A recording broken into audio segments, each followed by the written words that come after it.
Cierres conmigo tus ojos y dile juntamente conmigo: Señor, te doy gracias en esta tarde porque estoy aquí conviendo. Ponemos en tus manos este tiempo de enseñanza. Te pedimos que tú tomes todo el control, que quites todo estorbo del medio, que seas únicamente tu Espíritu Santo de Dios hablando a nuestras vidas.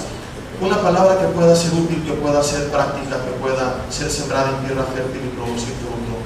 Señor, te pedimos que si hay en nosotros algo en el ambiente físico o espiritual que puede estar estorbando, interponiéndose entre tu palabra y nosotros, Señor, cansancio, sueño, algún malestar, algún problema en nuestra mente que nos esté quitando la concentración, si hay algún prejuicio acerca de tu palabra, si hay dureza en nuestro corazón, lo que sea, Señor, que se ha quitado del medio, que seas únicamente tu Espíritu Santo de Dios tomando total y absoluto control de este tiempo y edificándonos con esta semilla que se ha sembrado en tierra fértil.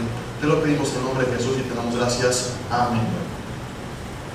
Bueno, antes de empezar únicamente quiero hacerles una exhortación a que valoren lo que Dios les ha dado. No es el mensaje, pero muchas veces estamos tan acostumbrados a algunas bendiciones que no valoramos lo que tenemos. Y dentro de muchas cosas que seguramente Dios les ha dado, tienen un grupo de alabanza hermoso, ¿verdad? Que ministra, que adora a Dios, que honra a Dios y que la presencia de Dios se manifiesta. Y es muy triste a veces que no valoremos eso como iglesia y encontrar hermanos que van saliendo a la reunión y que está alguien ahí en la familia diciendo: apúrate que se va a hacer tarde, y el otro dice: no, apenas está la alabanza, todavía tenemos chance de llegar. ¿Cuántas veces no has dicho eso? Como si la alabanza fuera el tiempo para entretener a los demás en lo que llegas tú. Y una vez que entras por la puerta, te ve el pastor y dice: ah, ya llegó el hermano, que para la alabanza, ahora sí empieza el mensaje. No, Señor, la alabanza es un tiempo en el que todos como iglesia podemos reunirnos, alabar a Dios, y sea cual sea el grupo que está dirigiendo, tenemos que valorarlo. Pero más cuando hay un grupo que está enfocado en adorar al Padre en espíritu y en verdad, es una tristeza que como iglesia ustedes se perdieran de ese privilegio. Porque les voy a decir algo, y miren que conocemos a muchos grupos de alabanza. Miren que conocemos a grupos de alabanza que son dirigidos por músicos que han estudiado en el conservatorio, que tienen a músicos que están en orquestas, que suenan precioso pero que no ministran nada, que parece que es una banda que está amenizando la cena de un lobby de un hotel.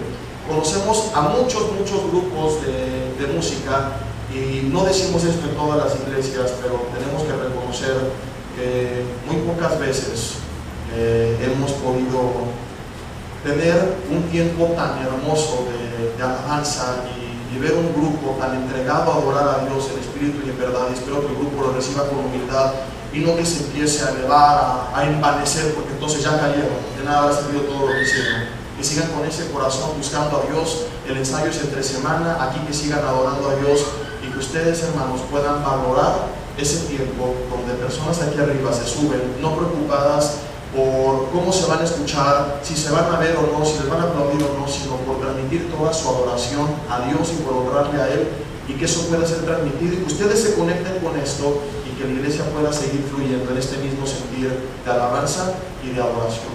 Gracias a Dios por lo que ha hecho, y yo creo que es el principio de mucho que viene por delante si guardan su corazón, porque también hay que ser honestos. Conozco a muchos que empezaron así y que después se corrompieron y que ahora sus canciones no ministran nada.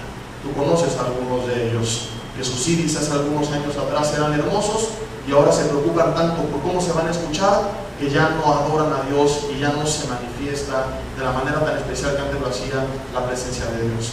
Pero bueno, después de ese paréntesis que espero que valoren y tomen en cuenta como iglesia, les invito a que abran sus Biblias en Jeremías capítulo 1. Jeremías capítulo 1.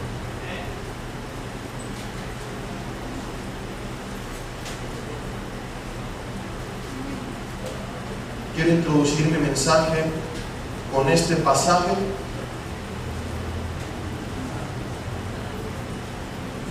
Y dice así, Jeremías 1, versículo 5. ¿Ya están ahí? Es Dios hablando a Jeremías, uno de los profetas más grandes en toda la historia de Israel. Y le dice: antes que te formase en el vientre, te conocí. Y antes que nacieses, te santifiqué. Te di por profeta a las naciones. Mucho ojo. Vemos aquí que Dios no va improvisando su plan con ninguno de nosotros.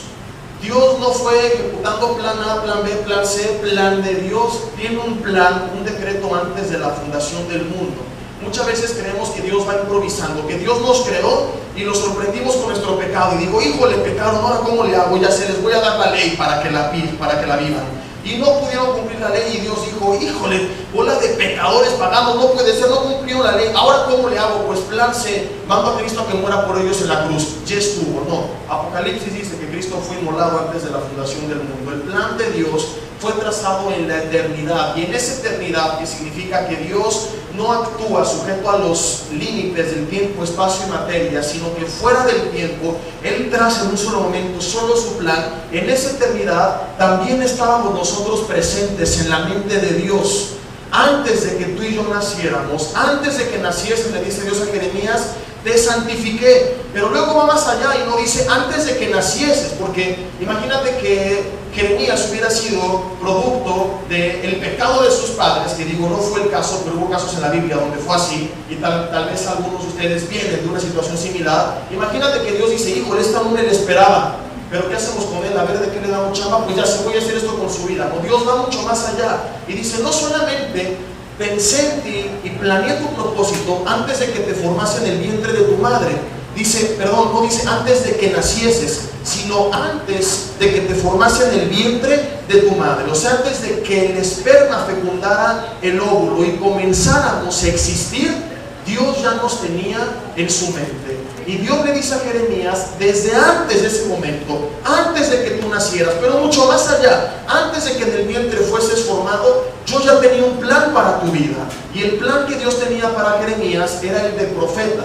Profeta no significa necesariamente el que habla del futuro. Casi siempre cuando escuchamos la palabra profeta pensamos que es como un adivinador, el que está hablando acerca del futuro. Y de esto hay mucho, por esta mala comprensión, muchos errores y muchas ideas incorrectas en las iglesias, porque de repente hay a muchos hermanos y a muchos ministros que les da por hacerle no al profeta sino al adivinador, que empiezan a inventar cosas. El Señor dice que te vas a casar con fulana de tal, y aunque te suene a broma, conocemos casos donde matrimonios se llevan a cabo porque supuestamente Dios le dijo al pastor, y luego a los 3 años se divorcian, y no que Dios había dicho, el Señor dice que siempre no. Dios dice o Dios no dice. Entonces tengamos cuidado con empezar a inventar. El profeta, en términos estrictos, significa el que habla inspirado por Dios, el que da una palabra de Dios, el que declara la palabra de Dios. Y el profeta puede hablar de parte de Dios, de cosas del pasado, del presente o del futuro, y estar profetizando porque está hablando en nombre de Dios. Dios le dice a Jeremías, tú vas a ser un gran profeta, tú vas a hablar en mi nombre. Y Jeremías vino en un tiempo de apostasía a reprender a la nación. Y Dios le dice, yo te he elegido para predicar mi palabra. Pero Jeremías, que en este punto es todavía muy joven, que todavía no empezaba su carrera, su trayecto, su ministerio, no le cree a Dios y cuestiona el llamado de Dios, y le dice en el versículo 6, y yo dije, Señor Jehová, he aquí no sé hablar porque soy niño. Un profeta tenía que hablar, y Jeremías dice, yo ni siquiera sé hablar. Ahora, lo importantísimo aquí, tú dices, ¿y qué tengo que ver yo con Jeremías? Que al igual que él, Dios nos crea con un propósito, pero lamentablemente, al igual que él, al menos en un inicio, muchas veces no las creemos. Vemos que mucha gente, aún dentro de las iglesias, después de venir a Cristo, sigue cargando con muchas mentiras del pasado. Estamos hablando que Jeremías aquí ya había tenido un encuentro con el Señor, porque no le pregunta como Moisés cuando se presenta a él por primera vez, ¿quién eres? Jeremías aquí ya conocía a Dios, y esto me enseña a mí que muchas veces conocemos a Dios, pero dudamos del llamado de Dios. Pensamos que no tenemos un propósito, pensamos que estamos por accidente y empezamos a cuestionar porque no estamos seguros en realidad que Dios pensó en nosotros antes de la fundación del mundo. Y hay mucha gente dentro de las iglesias con una identidad totalmente distorsionada porque no están seguros de esta verdad de parte de Dios. Personas que piensan que sus vidas no tienen sentido y por eso tanto suicidio, por eso tanta gente que pierde el tiempo en el alcohol, en las drogas, emborrachándose, porque no saben que son instrumentos o pueden ser instrumentos instrumentos útiles en las manos de Dios con un propósito importante. Piensan que están aquí por accidente, por casualidad. Algunos porque son producto de la evolución. Otros dicen, bueno, es que yo estoy aquí realmente por el pecado de mis padres. Hace poco una persona me decía, es que yo no tengo nada importante que hacer. Si mis padres no hubieran pecado antes de casarse, yo no estaría aquí. Pero estoy aquí porque un día mi padre le dijo a mi madre, estoy que ardo, Juana. Y Juana le dijo, a mí también se me treban las habas, pues urgenció. Y mi padre le dijo, pues ven. Y mi madre le dijo, pues voy. Y pues vine, le dijo esta persona. ¿Cuántas veces no nos creemos mentiras como estas? Que somos producto de la casualidad, que somos un accidente y que realmente hay 2, 3 que son importantes, pero que los demás fuimos llamados a simplemente pasearnos como turistas sobre este planeta. Que nacimos y vivimos y morimos sin ningún propósito. Otros creen que tienen un propósito pero no saben cuál es, y entonces confundidos empiezan a imitar a otros, a adoptar identidades falsas. Y por eso es que es importantísimo el mensaje que hoy quiero compartir con ustedes, que aunque no va a cubrir la totalidad que tendría que abarcar lo que es quiénes somos nosotros en Cristo, vamos a sembrar una semilla que mi esperanza es pueda después producir fruto y pueda ser el primero de muchos pasos para poder despejar todas las mentiras que nosotros hemos tenido. Que podamos saber que tenemos un propósito, quiénes somos, quién nos llamó y para qué nos llamó. Porque si no conocemos nuestra identidad y nos confundimos y creemos todas estas mentiras, corremos el riesgo, escúchame bien, y con esto termino mi introducción para pasar de lleno a lo más importante. Corremos el riesgo al que estuvo expuesto Jeremías, el de ser engañados y terminar frustrados por no haber cumplido con nuestro propósito, pensando que no éramos capaces o que no había alguno. Y es por ello que yo hoy quiero hablar acerca de este peligro y quiero responder cómo es que viene este engaño, qué daños provoca este engaño y cómo podemos salir de él, en un tema que he titulado el peligro de no conocer tu identidad. Elegí este mensaje porque tal vez hay otros mensajes interesantes que pudiéramos compartir y que pueden abarcar 1, 2 o 3 áreas de nuestras vidas, pero esto puede repercutir para bien o no entenderlo y conocerlo para mal en todas las áreas de nuestras vidas. Y quiero comenzar con esto, el peligro de no conocer tu identidad. Dice Juan 8:44 que Satanás es el padre de mentira. Si eres el padre de mentira, esto quiere decir que las mentiras, ¿qué son? ¿Hijas de quién? ¿Engendradas por quién? Por Satanás. No importa de dónde vinieron, quién te las dijo, dónde las escuchaste, si alguien te las dijo, si tú te lo creíste, si nació en tu mente, si lo sentiste en tu corazón. Si Satanás es el padre de mentira, todas las mentiras que recibimos vienen de parte de él. No la tentación puede venir de nuestra carne, del mundo o de Satanás, porque también no es el tema, pero hay quien de todo culpa al diablo. Cuentan que un día vieron al diablo bien triste, tirado en una hamaca, tomándose un antidepresivo en la cima de una montaña, y que le pregunta, ¿por qué estás tan triste, diablo? Y dijo, es que toda esa gente allá abajo me echa la culpa de cosas que yo ni sé que hicieron, porque él no es omnisciente, él no lo sabe todo. Una señora me decía la semana pasada, ay pastor, pobrecita de mi hija, ¿qué le pasó a su hija? Fíjese que tiene 16 años, no se ha casado, pero se embarazó porque la tentó el diablo.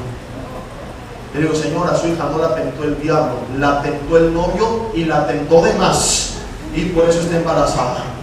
Entonces, el diablo no tiene la culpa de todo.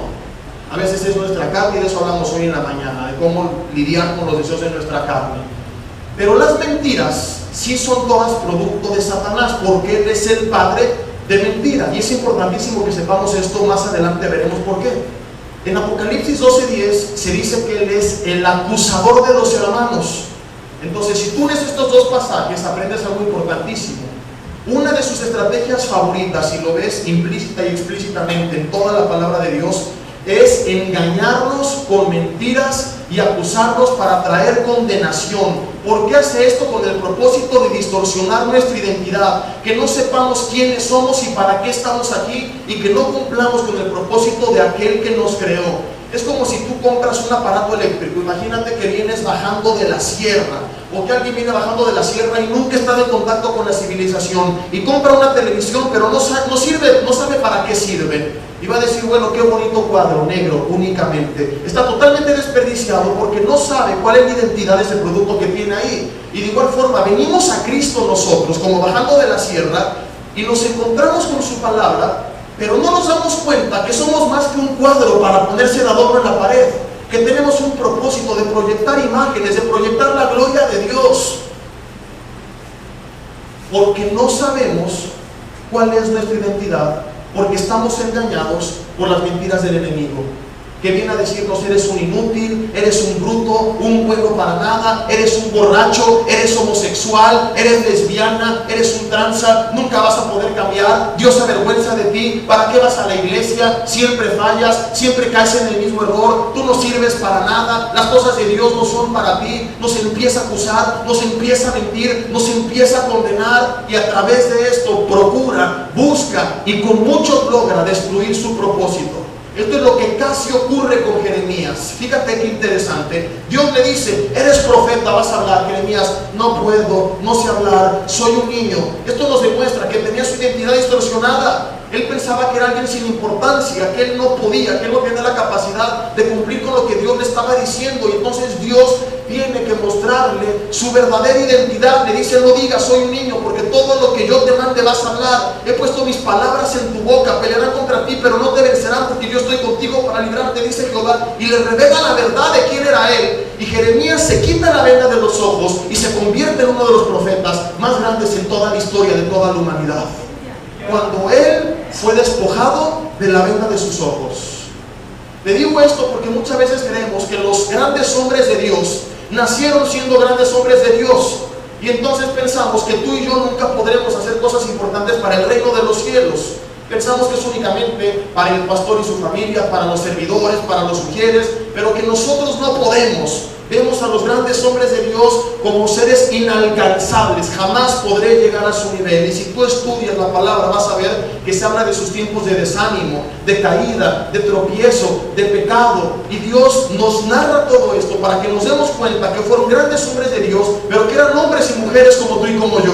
Y que si Dios restauró sus vidas y transformó sus vidas y levantó sus vidas, no importa qué tan mal esté la tuya, también lo puede hacer contigo y conmigo. Ahí tienes a Pedro y a Juan, hombres sin letras y del vulgo, asombrando, impactando, maravillando a los demás por la forma en la que hablaban. ¿Cuál es el secreto? Dice en Hechos 2:42, que les reconocían que habían estado con Jesús. Un encuentro con Jesús lo transformó todo. Un encuentro con Jesús lo transforma todo. Hombres sin letras y del vulgo. O sea, la gente siempre imagina a los hombres de Dios como personas que siempre caminaban serias, como flotando entre las nubes, muy intelectuales, ungidas, que no platicaban con los hombres, platicaban con los arcángeles. No, sin letras, no tuvieron educación. Y yo no digo con esto que no estudien, porque algunos lo agarran de pretexto, y hay que estudiar, hay que prepararse, y esto está en la Biblia. Pero ellos no tuvieron esta oportunidad. La vida a ellos les llevó a no poder hacerlo. Eran del vulgo. El vulgo es lo más bajo de la sociedad. ¿Tú te imaginas cómo actuaban, cómo hablaban? Que hombres así pudieran convertirse en los grandes oradores que fueron, que predicaban ante las más grandes autoridades la palabra de Dios. Hay algo que te tengo que decir que a lo mejor no te va a gustar, pero tengo que ilustrarlo de esta forma para que nos demos cuenta quiénes eran ellos, porque lo leemos pero no entendemos. Porque imaginamos, no, era gente muy inteligente, muy brillante. No, era de lo más bajo, de lo más vil, menospreciado de la sociedad.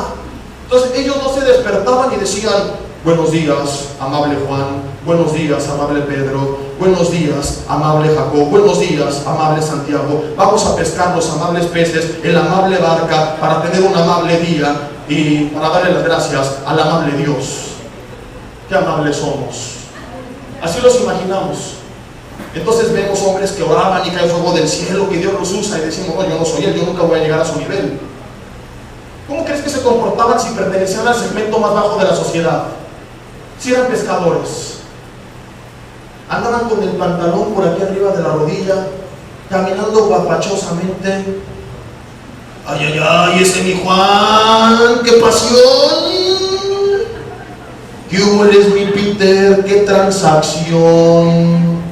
pues a ver qué onda con los peces, pues vamos a pescar. Y de repente en el camino veía una hermana que les gustaba y no decían buenas tardes amable hermana, decían ay, ay, ay, esa morena color de llanta, aquí está su rin cromado, bendita la tuerca del tornillo, del rin, de la llanta del camión que trajo el cemento donde estás parada. Ay, ay, ay. Y no te me tropieces que no estoy diciendo ninguna grosería.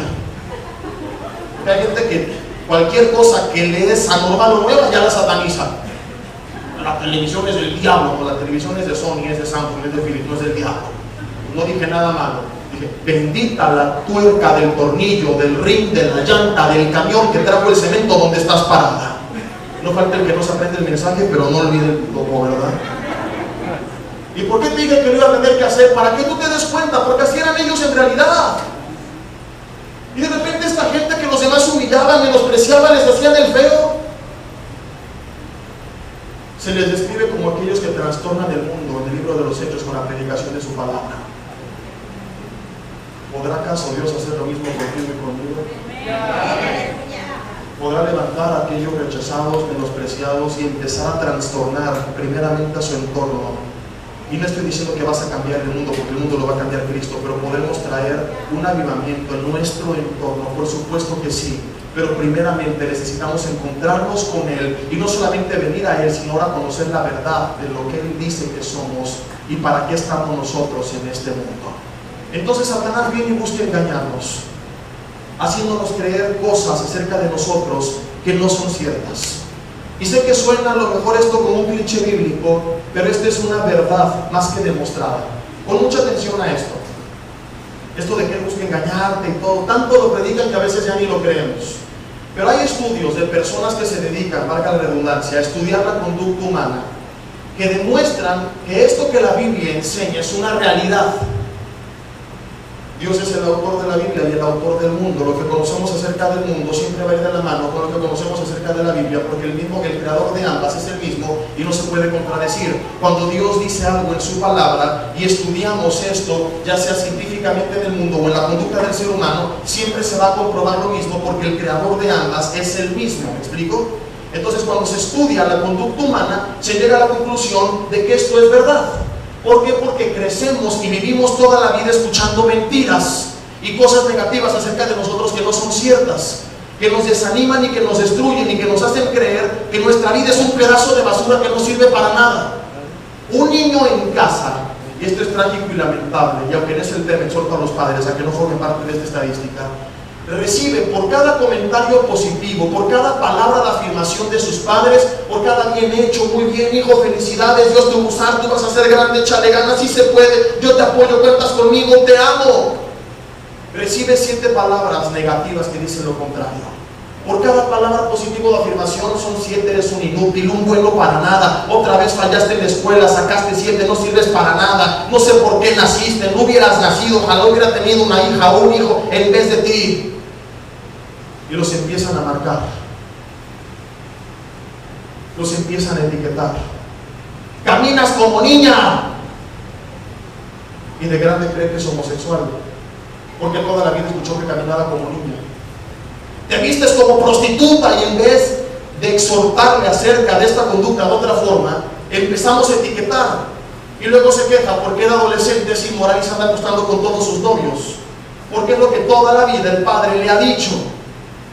Tú tienes la marca del 333, papá es 666, no tú 333 porque eres medio bestia. O la del 667, te pasas de bestia. Y se la creen. Se la creen. Entran a la escuela, mejoran las cosas, no empeoran.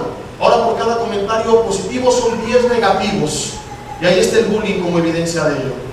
Hoy míralo, es un burro. Si tiene el pelo largo, hoy sí el greñudo. Ya llegó el Sansón, si se lo corta, el pelón. Nunca los agradas. Si saca 10, es un nerd, es un ñoño. Si saca 5, es un burro. Nunca están contentos. Siempre buscan la forma de echar carrilla. Tal vez porque en casa son tan heridos y rechazados que con el temor de sufrir lo mismo en la escuela, entonces vienen ellos e imponen sus reglas y dicen: a mí no me la vas a hacer como en casa me la hacen mis papás, ¿a qué hora yo voy a dominar sobre ti? Y los padres se quejan del bullying sin darse cuenta que son los principales promotores con su actitud en casa. Míralo, se parece a Justin Bieber de Mazatlán. ¡Ah! Empiezan a señalar, a etiquetar, a poner apodos. Llegan a la iglesia esperando algo distinto y la cosa sigue igual. Le quitan la etiqueta de burro y le ponen la de demonio. Es una vergüenza. Esa vergüenza de ti. Tú no sirves para las cosas de Dios. Siempre fallas, siempre cometes el mismo error. Entonces, cuando enfrentamos la vida en cada área, tenemos la más baja expectativa y por eso tan fácil tiramos la toalla. Por eso así nos divorciamos, por eso así claudicamos en el trabajo, por eso así abandonamos nuestros sueños, por eso así intentamos orar, leer la Biblia, buscar a Dios y así dejamos de hacerlo, porque toda la vida escuchamos en todo el tiempo, en todo lo que hacíamos, que no íbamos a poder. Satanás ha tenido éxito con sus mentiras. ¿Qué provoca toda esta serie de engaños? ¿Qué provoca el tener una identidad distorsionada? Quiero que veamos la siguiente lista de daños. De cada punto podríamos hacer una prédica entera, por eso te dije un mensaje sería insuficiente, pero vamos a ver únicamente un resumen breve de los 5 o 6 resultados o consecuencias de no tener nuestra identidad firme en Cristo. Cuando nosotros tenemos una identidad distorsionada. En primer lugar, ¿qué es lo que pasa? Que todas estas palabras negativas que hemos escuchado toda la vida, ¿qué producen en la vida de muchos? Aunque no lo reflejen porque se ocultan tras una careta, tras un caparazón de dureza, de frialdad, de que a mí no me afecta, sino es más que una forma de estar en guardia para no ser herido más.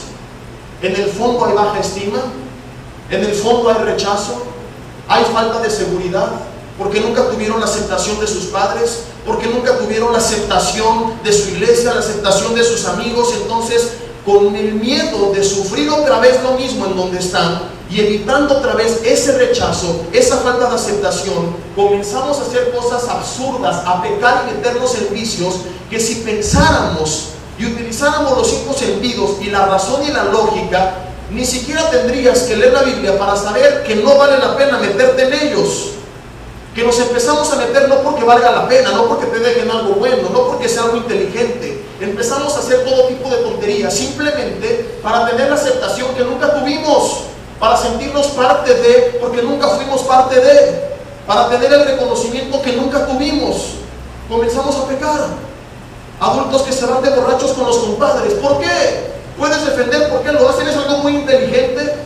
Te cuesta dinero, pones en riesgo tu salud, pones en riesgo de enfermarte, de morirte, de hacer un montón de tonterías que al otro día te vas a arrepentir. No hay ninguna razón lógica para irte a emborrachar, pero ¿por qué lo hacen? ¿Por qué? Porque son mis compadres. Para que el compadre le aplauda. Va y se meta al table con el compadre, va y se meta al table con el jefe del trabajo, con los amigos de trabajo. ¿Por qué? Porque si no voy con ellos, ¿qué tal que me rechazan? ¿Qué tal que me dejan de hablar? Y porque tienen terror a otra vez sufrir el rechazo, empiezan a hacer este montón de tonterías. Tienes en la Biblia el caso de Saúl. Yo no estoy haciendo una alegoría ni inventando nada. Saúl era un gran hombre de Dios. Cuando Dios lo llama, en todo un capítulo entero se describen más de 15 buenas características implícitas acerca de su persona. ¿Por qué Saúl se corrompió? Porque le importaba más lo que pensara la gente que agradara a Dios. Samuel le da una orden que desobedece y cuando Samuel le pregunta ¿por qué lo hiciste? Él dice, es que el pueblo me lo pidió. Y en lugar de arrepentirse y decir, perdóname Dios, le dice Samuel, por favor, acompáñame y entra conmigo a Jerusalén para que me honres delante de los ancianos y de los príncipes. En lugar de decir, por favor, intercede delante de mí hacia Dios, perdóname, le dijo, no, entra conmigo para que yo no sea avergonzado. Saúl estaba tan preocupado por tener el reconocimiento de los demás que fue capaz de desobedecer a Dios con tal de quedar bien con la gente. El hombre conocía de Dios. Esto es interesantísimo porque puedes decir, esto es para fuera de la iglesia, no, esto es para la iglesia también. El hombre conocía de Dios, pero fue más grande su amor al reconocimiento que su amor hacia el Señor. ¿Y cuánta gente no hay así, que es capaz de tirar a la basura todos los mandatos de Dios con tal de tener el reconocimiento de la gente? Somos capaces de pecar, de hacer lo que antes jamás imaginamos con tal de ser reconocidos. Es así como todo el mundo empezó a meterse en la mayoría de los vicios. Te hablé ahorita de los adultos, pero desde pequeños no comienza todo así. No nos damos cuenta, pero así lo es. De otra forma la gente jamás haría este tipo de cosas que no tiene sentido. Vas al centro comercial y ves al chamaco de 12 años con el cigarro en la mano y se cree lo máximo. Y un adulto maduro lo ve y dice: chamaco ridículo, debería estar en su casa jugando con sus cochecitos, tomándose su mamila. Pero el otro se cree en la base y hasta hace círculos de humo, corazones. ¿Y por qué se cree lo máximo? Porque los demás amigos le están aplaudiendo. ¡Ay, mira, fulanito, ya fuma! Y hace círculos. Escribió el Salmo 23 con humo. No tiene sentido. Pero los demás le aplauden. Entonces lo hace. Y él no piensa en el dinero que está gastando, en lo que está produciendo a sus pulmones, en lo que va a producir a su familia de gran desadicción. Él piensa en el momento de agradar a los demás. Y si él tuviera una identidad firme en el Señor y supiera: Dios, tú me amas, tú me aceptas incondicionalmente, le dejaría de importar lo que los demás digan, porque él diría: ¿qué me importa que me rechacen si el Rey de Reyes y Señor de Señores me ama y me acepta con un amor incondicional, que no depende de lo que yo hago, sino de lo que Cristo hizo por mí en la cruz?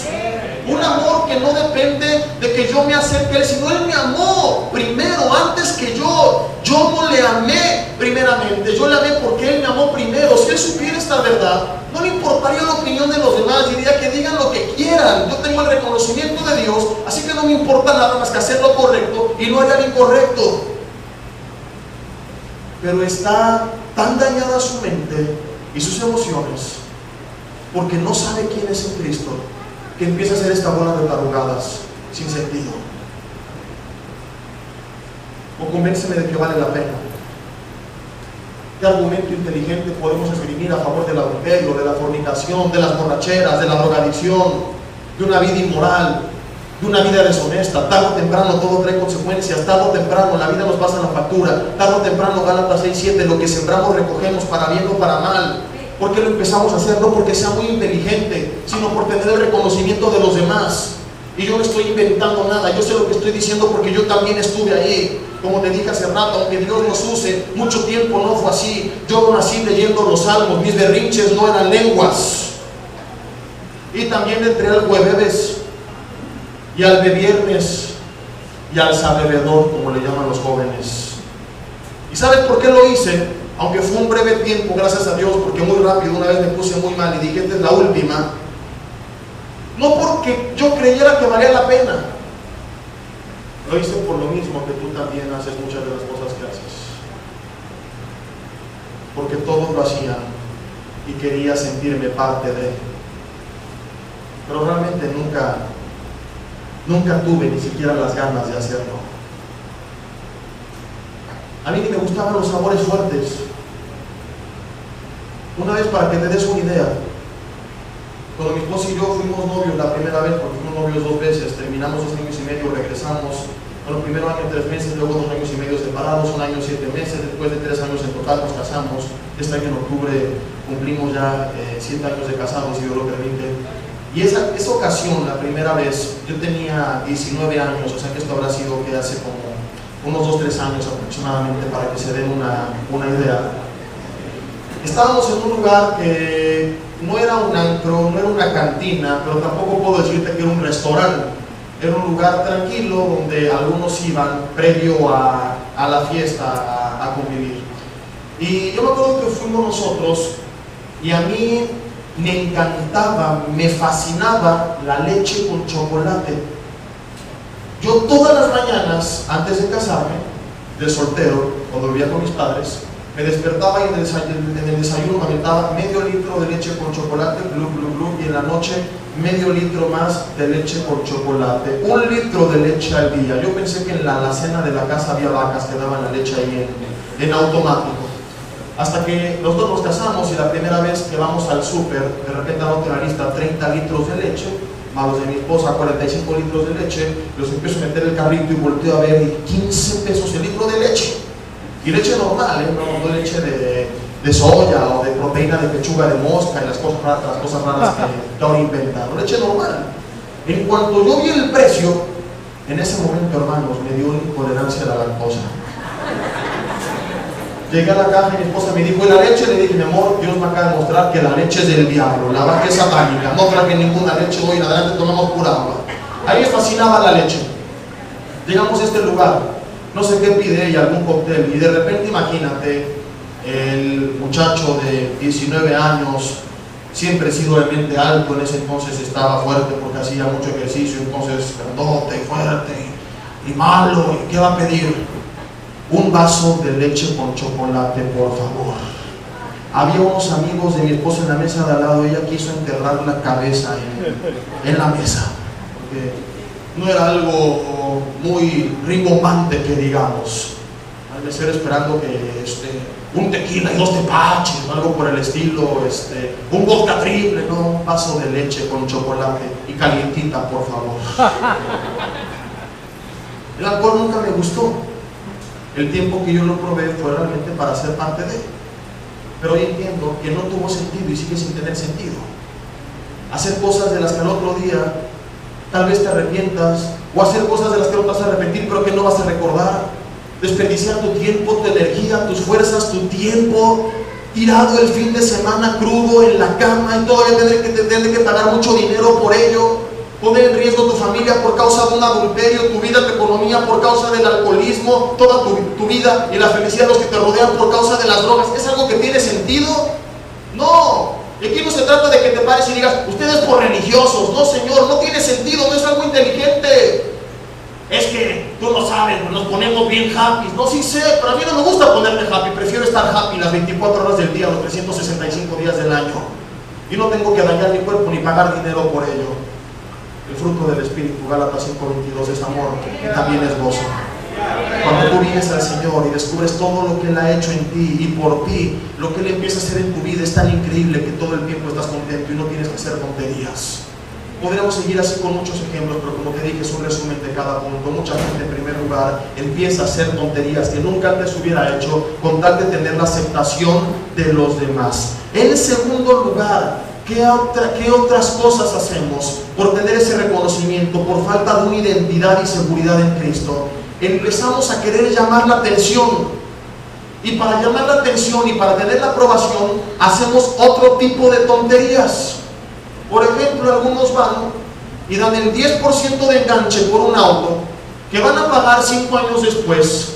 Van a acabar pagando con un 50% extra. Cuando lo vendan del 150% van a recuperar un 50%. O sea que perdieron todo el valor original del auto. Y luego se quejan de que hay crisis y culpan al gobierno. ¿Y todo por qué? Para que su vecino y su hermano y sus amigos vean que él sí triunfó en la vida, en su coche último modelo. El mío sí está padre, no que al tuyo le dicen Lázaro, porque antes que ande hay que resucitarlo.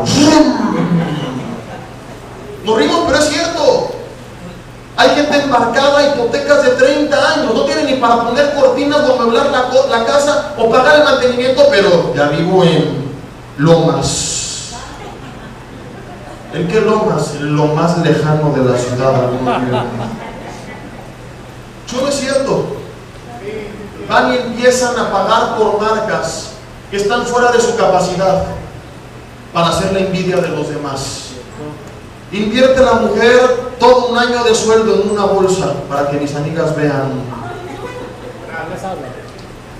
que esta es Luis Vuitton y la de ella es Luis Chafón. No tiene sentido, pero lo hacen. Jóvenes que ven su celular y traen un teléfono de 17,000 pesos y no tienen para ponerle crédito.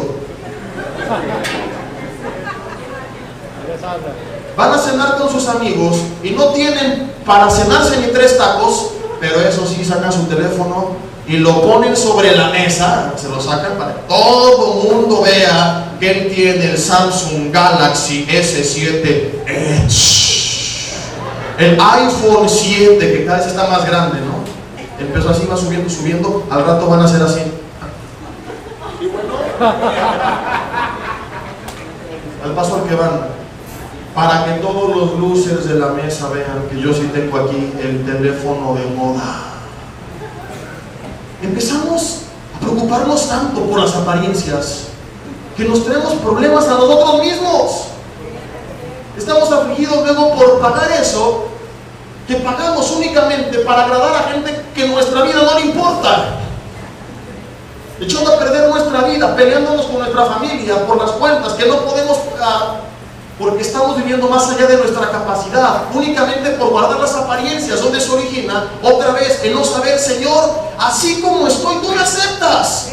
No tengo que tener una camisa de marca, unos zapatos de marca, porque tú no eres un Dios elitista. Y si el creador de todos ellos me acepta, ¿qué me importa lo que digan los chalanes del creador? Algunos hasta los calzones de marca se compran a meses sin intereses. Compre ahora, pague cuando venga Cristo. Y dices: ¿quién ve la marca? Pues no se sacan el resorte por fuera para que lo vean. Sí, es cierto. Y no lo voy a ilustrar porque yo no traigo Armani, los míos son Fruit of the Loom. Entonces, pero algunos así andan. Un día llego a un centro comercial, pregunto por el precio de unos zapatos. Cuando me dan el precio, dije: oiga, ¿y qué hacen? ¿Cómo que qué hacen? Pues sí, ¿qué hacen? Pues nada, son zapatos. ¿Pero por qué cuestan tan caros? Vuelan, flotan, caminan sobre las aguas, ¿o qué hacen? No, no hacen nada. Y a ver, me los voy a poner, los zapatos más cómodos, incomodísimos. Dije: ¿quién compra esta cochinada? Ah, pero para que vean la marca. Y dices: ¿quién ve la marca? Está abajo de la suela. Ah, pues caminan así. Para que vean sus zapatos. Y si no hay para pagar, aunque sea pirata, pero hay que llamar la atención. Y luego unos cuates con su camisa Lacoste, la del cocodrilo. Y yo cuando pregunté cuánto costaba una de esas, dije: ¿y ese cocodrilo qué hace? ¿Resucita y defiende de los demás? ¿O por qué tan caro? Camisa más simple que nada con un cocodrilo. Y cuando no les alcanza para el original, para que vean que es del cocodrilo, la pirata. Y medio te acercas y parece que el cocodrilo es como más bien una iguana ahí medio drogada con los ojos rojos, pero ahí está. Si no es una realidad, nos da risa, pero es una verdad. Y estoy criticando algo por lo que todos luchamos y que tenemos que reconocer para hacer un lado. Yo me voy a ventanear tantito. Te voy a contar un ejemplo para ilustrar esto y que veas que no estoy inventando nada, y yo mismo también he pasado esto. Hace algunos años, en una Navidad, del lado de parte de mi mamá hicimos un intercambio de 250 pesos o 300, no pasaba de ahí. A mí me toca un tío que es pastor, el pastor Alejandro, y curiosamente a él también le tocó darme a mí. Así fue, un intercambio directo. Yo voy y le compro un perfume, no recuerdo qué perfume, para que fueran 250 pesos, creo que era 7 machos o algo así, pero fue un perfume.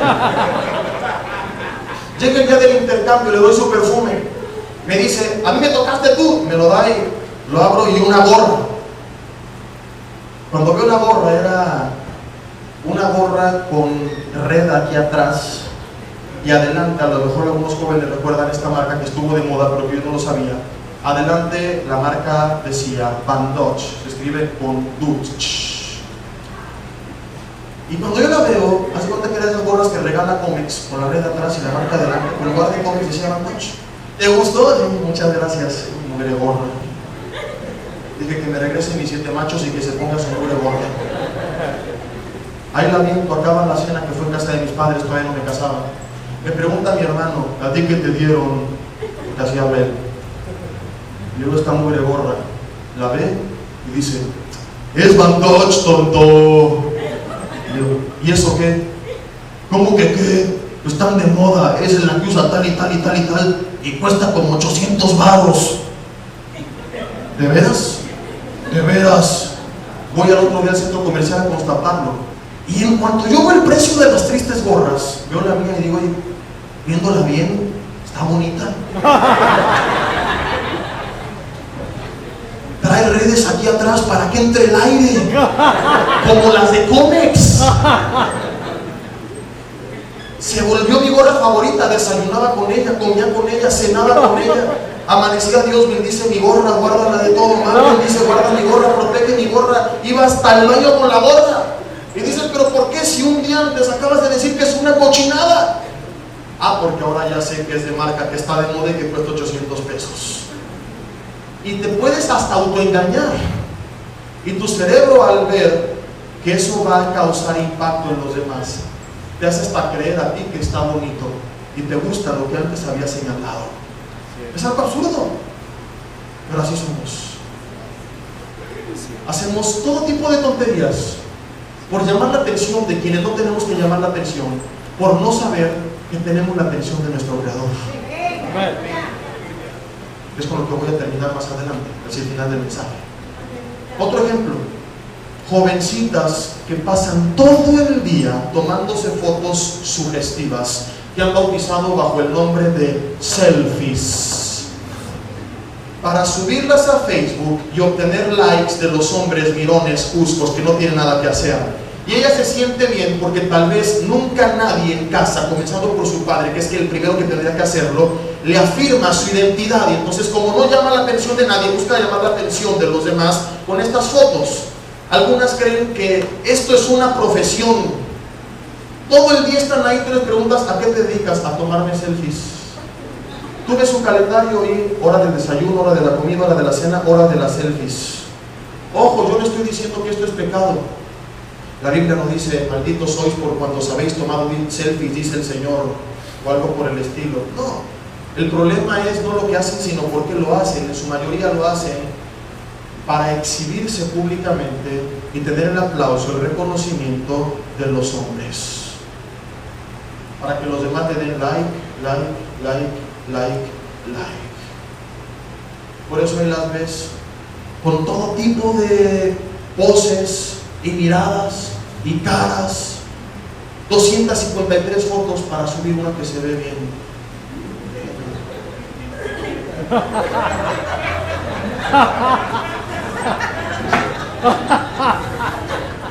En lugar de tomarse una y decir: así soy yo.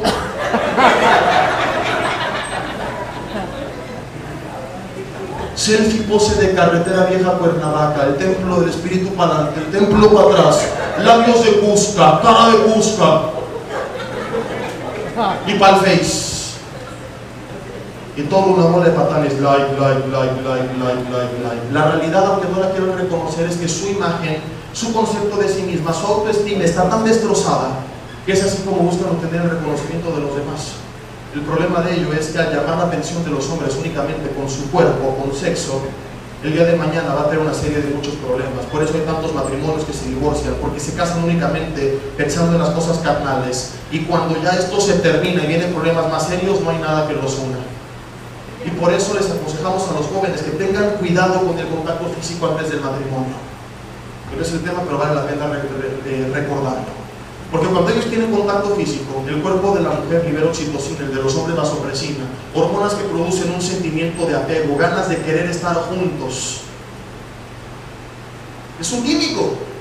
Nada de que mariposas en el estómago, es una ridiculez.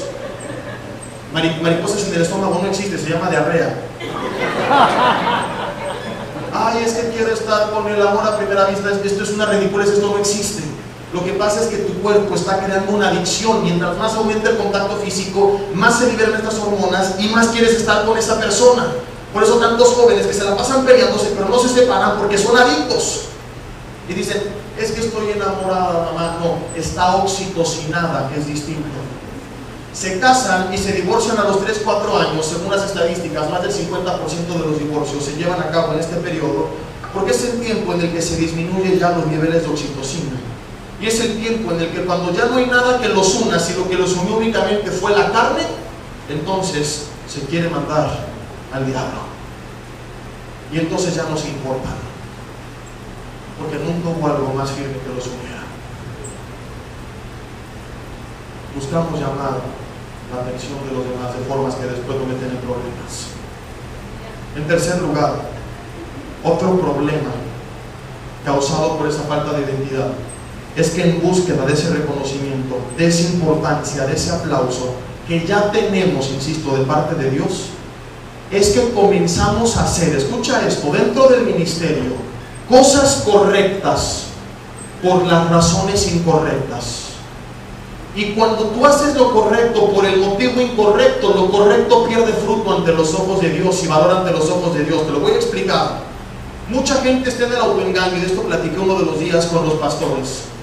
En el engaño de que yo sí hago las cosas bien y no peco como todos los demás, que no nos damos cuenta que de una u otra forma estamos también mal, porque aunque estamos haciendo lo correcto, la razón por la que lo estamos haciendo es incorrecta. Y la razón por la que hacemos muchas cosas dentro de la iglesia no es para la gloria de Dios, sino para nuestro propio nombre. Ejemplo, para ser más claro y no darle vueltas al asunto: Ananías y Zafira, libro de los Hechos, venden una casa, se quedan con una parte, donan otra parte a la iglesia. Es una parte importante, es un 70-80%. ¿Por qué? Porque para hacer creer a la iglesia que estaban dando todo, no podían dar el 10% y decir: aquí está el total de nuestra casa. Si tú conoces a alguien que tiene una casa que cuesta 2 millones de pesos y dice: la vendí, aquí está el total, y te da 100,000 pesos, no le vas a creer. Para que te quiera engañar tiene que darte una suma importante. Ananías y Zafira dan una suma importante, terminan muertos por esta decisión. El problema no es que no dieron todo, el problema es que cuando ellos dieron esa cantidad, estaban dando una parte y dijeron que habían dado todo. Pedro les dice: si tú no la vendías, era tuya, no estabas obligado a venderla. Y aún vendiéndole estaba en tu posesión. ¿Por qué llenó Satanás tu corazón para que empieces al Espíritu Santo? Pues no has mentido a los hombres, sino a Dios. ¿Cuál es el problema? Ponga mucha atención. Versículos antes, Bernabé también vende su casa y él sí da el total. La iglesia lo admira por esa obra. Ananías y Zafira entonces dicen: vamos a hacer lo mismo. Vamos a vender la casa, nos quedamos con una parte y nos compramos un depa aquí frente al Mar Muerto, no sé yo qué hicieron, un camello último modelo, se fueron de vacaciones al Royal Jerusalem Resort and Spa o algo por el estilo, y dan otra parte a la iglesia. Pero cuando dan una parte, en lugar de ser honestos y decir: aquí está una parte de la propiedad, dijeron: hey, nosotros como Bernabé también estamos dando todo. Y esto no era cierto. El Espíritu Santo les revela a Pedro que esto era mentira. ¿Por qué lo hacen? Les pregunta. ¿Sabes por qué lo hicieron? Porque quisieron tener el mismo reconocimiento que obtuvo Bernabé. Dijeron: vamos a dar una parte. Y fue una obra magnífica. Yo no te imagino a ti que alguien llega y te dice: vendí mi casa, toma 200,000 pesos de la venta de la casa. Y tú dirías: maldito sois con maldición porque no me estás dando todo. No, tú dirías: gloria a Dios, a la gorra ni quien le corra, vénganos tu reino. Lo que sí es bueno. Terminan muertos a pesar de que la obra fue magnífica. ¿Por qué? Porque la motivación fue pecaminosa. Su motivación no fue: vamos a sembrar en el reino de los cielos para que la palabra sea predicada. Su motivación es: vamos a hacer esto para tener reconocimiento, para tener una credencial, para tener un título, para tener el aplauso, para tener el reconocimiento de la gente. Y esto a mí me enseña que en el reino de los cielos no solamente importa lo que estás haciendo, sino por qué lo estás haciendo. Y cuando tú haces lo debido por los motivos indebidos, es ante los ojos de Dios, y te lo voy a demostrar, como si no estuvieras haciendo nada. Y mucha gente está actuando de esta forma dentro de las iglesias, otra vez porque está desesperada de alimentar ese ego, porque están urgidos de reconocimiento. Y entonces pueden pararse y decir: yo predico, yo llego antes que todos, yo pongo sillas, yo doy estudios, yo visito a los enfermos, yo visito a los pobres, yo visito las cárceles, yo doy mi dinero a la iglesia, yo canto en alabanza, yo no soy como los pecadores allá afuera que están lejos de Dios, yo sí busco al Señor, yo estoy en la velada adoración, yo ayudo a los necesitados. Qué bueno que hagas todo esto. Ante la gente es bueno, pero ante los ojos de Dios no solamente importa qué tú haces, sino cuál es la motivación por la que tú lo haces. Y mucha gente, yo lo he visto, lo hace para que los demás lo vean y no para que Dios lo vea.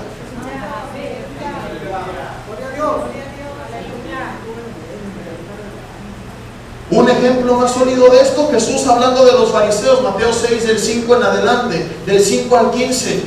Tú conoces el pasaje, dice: no sean como los fariseos y como los hipócritas. Y empieza a hablar de lo que hacían y dices: ¿qué va a decir de ellos? Dice: porque ellos se drogan, porque ellos se van el viernes a la taberna de Judá. Eso dijo Jesús.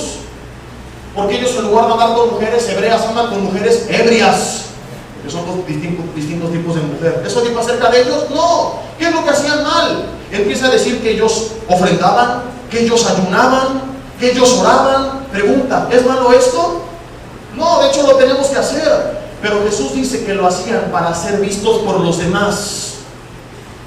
Entonces oraban y en público para presumir su unción. Y es ahí, hermanos, que les encanta agarrar el micrófono y en cualquier pretexto mostrar que espirituales son, que no oran porque tienen en su corazón del sentir de clamar a Dios o bendecir a otros, sino porque quieren que los demás vean que yo sí oro bien espiritual. Y entonces están en ridiculeces como orar 10 minutos por los alimentos para que los demás vean que son bien espirituales. Un día fui a comer con una familia y el hombre 10 minutos llevaba orando y yo tenía los tacos ya aquí enfrente, se estaban enfriando. Digo, ya diga amén. Hay que orar en las mañanas, hermano, a solas, que Dios lo vea. No, lo que quería era que la gente lo viera. Empieza a mostrar la unción, los dones que tiene, a citar la Biblia, a cambiar el tono de voz. Aleluya, Padre, gracias por estos alimentos santos. Padre, echamos fuera el espíritu de colesterol, cancelamos la grasa en el nombre de Jesús. Padre, bendice la vaca que nos vamos a comer. Padre, bendice a la mamá de la vaca que nos estamos comiendo, Señor. Guarda el corazón de la mamá de la vaca, Señor, para que no se entristezca porque me voy a comer a su hija. Y empieza a pedir cada cosa para que los demás digan, wow. Así eran los fariseos, ayunaban y llegaban hacia la iglesia. Es que estoy ayunando, hermano. Y Jesús dice, cuando tú ayunes, rasura tu rostro, cambia tus vestiduras, báñate, para que los demás no vean que ayunas. Cuando des tu ofrenda, no hagas tocar trompeta delante de ti. Hazlo en lo secreto, ora en lo secreto, que no sepa tu izquierda lo que da tu derecha, y tu Padre que lo ve en lo secreto te recompensará en público.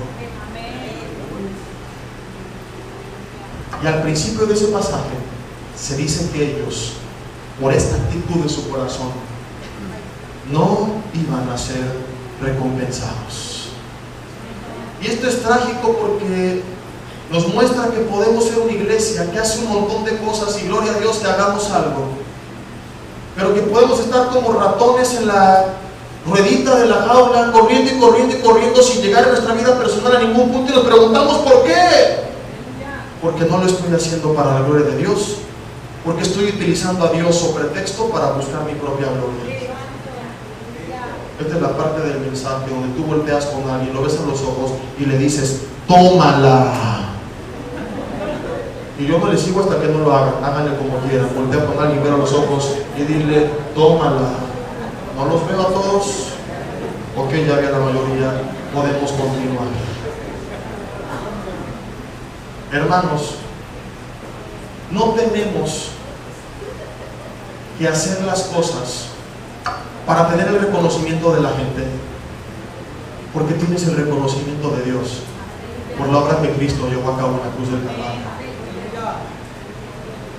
No tienes que estar desesperado por qué van a pensar los demás, porque los demás me aplaudan, me vean, me reconozcan, porque con que Dios lo vea es más que suficiente.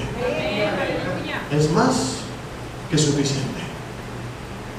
Podríamos seguir hablando mucho de este punto, pero tenemos otros por tratar. Algunos, por falta de esa identidad, comienzan a copiar a otros, y entonces en vez de cumplir con su propósito, están siendo usurpadores del propósito de otros.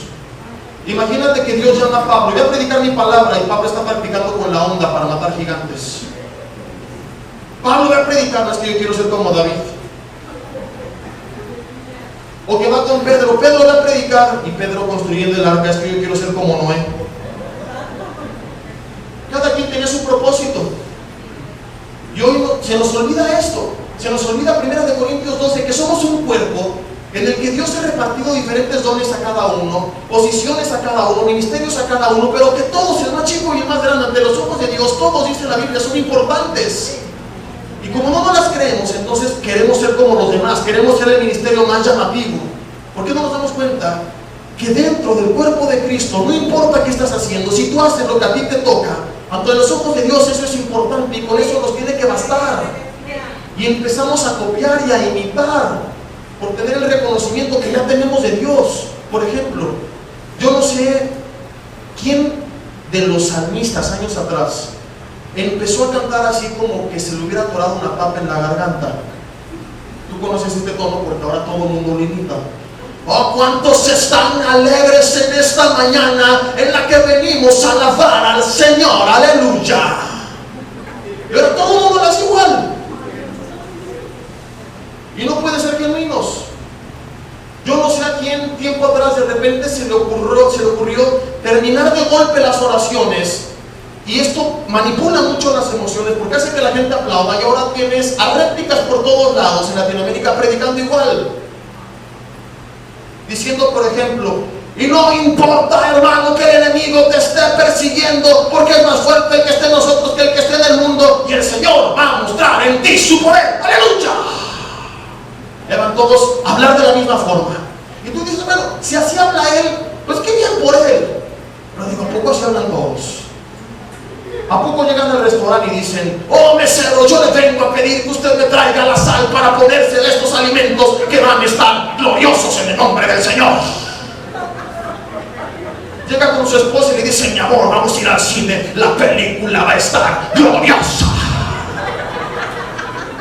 ¿Así habla en casa? No. ¿Por qué nos paramos y hablamos igual? ¿Por qué no somos únicos? Cuando yo di el curso de homilética con algunos discípulos en Toluca, cómo preparar y dar un mensaje, les dije: hermanos, uno de los mejores consejos que puedo darles, si pudiera resumir todo el curso en 2 consejos, es: 1, ten comunión con Dios; 2, no pierdas tu identidad. Sé tú, sé genuino. No quieres copiar a otros, vas a terminar encajando en el propósito de otros, y si no eres el tuyo te va a salir mal. Sé quién Dios te llamó a ser, y si quieres imitar a alguien, imita a Jesucristo. Nada más. Amén.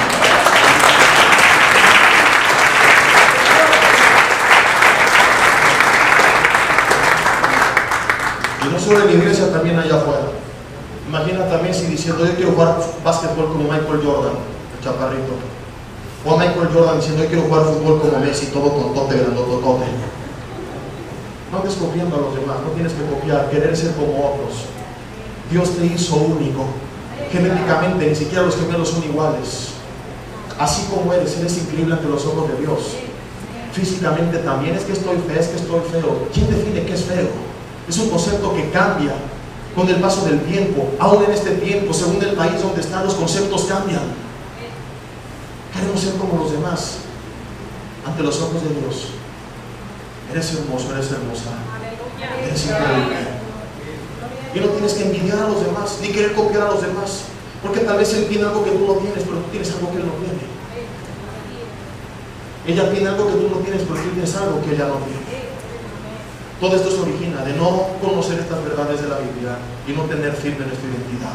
En penúltimo lugar, muchos viven pecando, a diferencia del primer punto, ya no por querer agradar a los demás, sino porque creen que esos son. Esto es muy común. Me acuesto con hombres porque soy homosexual. Si él viera la verdad de la Biblia y viera: soy hijo de Dios y Dios me creó varón, entonces me voy a comportar como tal, no estaría engañado. Pero como tiene un concepto erróneo acerca de sí mismo, se comporta de esa forma. Me pongo borracho porque soy un borracho. ¿Has escuchado esto? De hecho, AA dice: soy fulano de tal y soy alcohólico. Desde ahí ya se están etiquetando. Entonces, en la iglesia muchas veces decimos: soy un pecador. Y si eres un pecador, ¿qué hace el pecador? Pues peca. ¿Por qué peca? Porque soy un pecador. Y cuando vienes a la Biblia, este es algo que viene a romper los moldes y las ideas que muchos tienen, y que tal vez tú vas a decir: eso no es así. Pero que si tú estudias a fondo las cartas doctrinales, te vas a dar cuenta que yo tengo la razón. No yo, sino lo que estoy enseñando, porque está basado en la palabra. Lees las cartas que Pablo escribe a iglesias que seguían cometiendo pecados, como los Corintios, como los Gálatas, por ejemplo, y a pesar de ello, ¿cómo se dirige a ellos?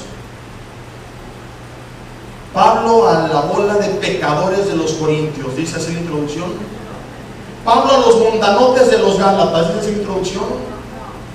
Se dirige a ellos como los amados santos de Dios. ¿Qué significa esto? Que cuando yo vengo a Cristo, ¿qué hizo Cristo en la cruz? Quitó el pecado del medio. Entonces, aunque sigo pecando, ante los ojos de Dios ya no soy un pecador, porque si fuera un pecador, yo no tendría todavía su perdón y poder tener la vida eterna. Y si lees Efesios 1 y 2 dice que ya me dio vida eterna, que ya me dio su perdón y que ya estoy sentado juntamente con él en lugares celestiales. No dice que lo hará, dice que ya lo estoy. Aunque en la práctica todavía no ocupo ese lugar, la Biblia dice que ya tengo ese lugar. en el reino de los cielos. Si yo todavía estuviera en mi condición de pecado, yo no podría tener esa posición, sino como en el Antiguo Testamento estaría separado de la gloria de Dios y estaría esperando a que el pecado fuera quitado del medio. Cristo ya quitó el pecado del medio, de modo que cuando yo vengo a Cristo, mi posición ya no es la de tengo que dejar de pecar para ser un hijo de Dios y no un pecador, sino el de porque soy un hijo de Dios ya no puedo seguir pecando. Porque aunque venga a romper con nuestras ideas y a chocar con nuestros pensamientos, no hay base alguna en las cartas doctrinales para afirmar que alguien después de venir a Cristo sigue siendo un pecador. Seguimos pecando, pero somos santos redimidos, adoptados por la gracia de Dios, sellados con su Espíritu Santo, justificados delante del Padre por la obra de Cristo en la cruz. Cuando tú entiendes estas verdades, entonces tu forma de actuar cambia, porque ya no es como antes, sigo siendo el pecador que peca a Dios, ya no puedo pecar, porque tú me has adoptado como tu hijo. Y cuando alguien peca, porque lo seguimos haciendo, no digo que no, y estamos en un proceso de santificación, le duele el pecado, porque dice, eso va en contra de la identidad que Dios me ha dado. Pero el engaño se origina por no conocer la verdad misma que Jesús dijo nos haría libre. Y por último, con esto concluimos una lista muy larga de creyentes en los que tal vez tú estás incluido, que a lo mejor dicen, yo no hago nada de lo que has mencionado en este mensaje, y entonces piensas que todo está bien, pero no te has dado cuenta que esa identidad distorsionada te ha llevado a lo mejor no a pecar, buscando el reconocimiento, la aceptación, etcétera, etcétera, pero sí te ha neutralizado, como lo hizo con Jeremías. Otro ejemplo, al igual que Jeremías, es Moisés. Su madre se vio obligada cuando nace a ponerlo en una canasta y echarlo en un río, en el río Nilo. ¿Por qué? Porque Faraón quería matar a todos los niños nacidos. Entonces desde ahí tú imagínate que tú vas con tu mamá y, a ver mamá, cuéntame cómo nací. Ay, no preguntes tonterías, ni me acuerdo, te encontré en un río Cuerpo allá afuera en Mazatlán. Imagínate desde pequeño su identidad. Luego tiene que huir de Egipto, donde crece. ¿Por qué? Porque lo rechaza su familia y luego él los defiende y los rechaza también los egipcios. Se va al desierto a apacentar borregos durante 40 años. Y entonces Dios se presenta y le dice, ve y libera a mi pueblo ahora. Le está diciendo, enfréntate ante el faraón, que es el gobernante más poderoso del imperio que gobierna sobre la faz del planeta Tierra, en el mundo entonces conocido. Y por supuesto que Moisés dijo, pero yo ¿cómo lo voy a hacer? Y no se paró el cuello y dijo, eso estaba esperando, Señor. Aquí estaba Moisés, el hombre de Dios, el varón de Dios, el papirrín de los profetas,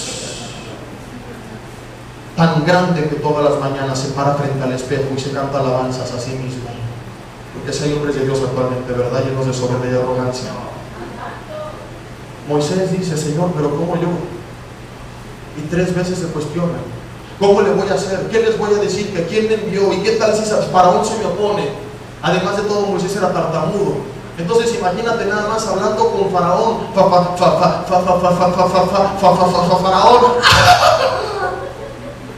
va a ser una burla. Entonces Moisés dice, ¿cómo yo? Señor, de veras, yo, y Dios le dijo, sí, tú, ve y libera a mi pueblo ahora.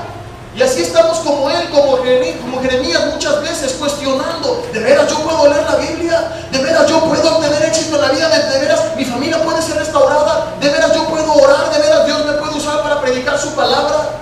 No nos las creemos. Y a lo mejor no estás revolcando en el pecado, pero estás calentando sillas sin hacer más de lo que Dios tiene para ti. Se te olvida que Dios no te llamó únicamente a dejar Egipto, que representa el pecado, y decir, gloria a Dios, ya soy libre por la gloria de Dios, por la gracia de Dios, y aquí estoy en iglesia calentando sillas. Se nos olvida que Dios nos quiere llevar a la tierra de Canaán, a conquistar sus promesas, a tomar cada lugar que pise la planta de nuestro pie, a ser útiles, luz en medio de las tinieblas, la sal de la tierra, la luz del mundo. ¿Y qué hace el cristiano promedio? Viene y se encierra el domingo en la iglesia, pero saliendo de aquí su vida no impacta a nadie. Y cree que el diablo se espanta porque aquí declara y redeclara, y el diablo está atacado de risa diciendo, síguele así, perdiendo el tiempo. Si no puedo destruirte, te voy a neutralizar. Para mí es lo mismo. Y ahí estamos. Y muchos porque creen para ellos no son las cosas de Dios. Y nos cuestionamos a nosotros mismos. Nos creemos incapaces de tener un matrimonio exitoso. Nos creemos incapaces de educar bien a nuestros hijos. Nos creemos incapaces de ser usados por Dios en el ministerio. Y con esa expectativa iniciamos todo esto, y por eso a la primera tiramos la toalla y fracasamos, porque no le creemos a Dios que dice lo contrario. Porque toda la vida escuchaste que tu vida no servía, y aunque viniste a Cristo, esas mentiras siguen en tu mente.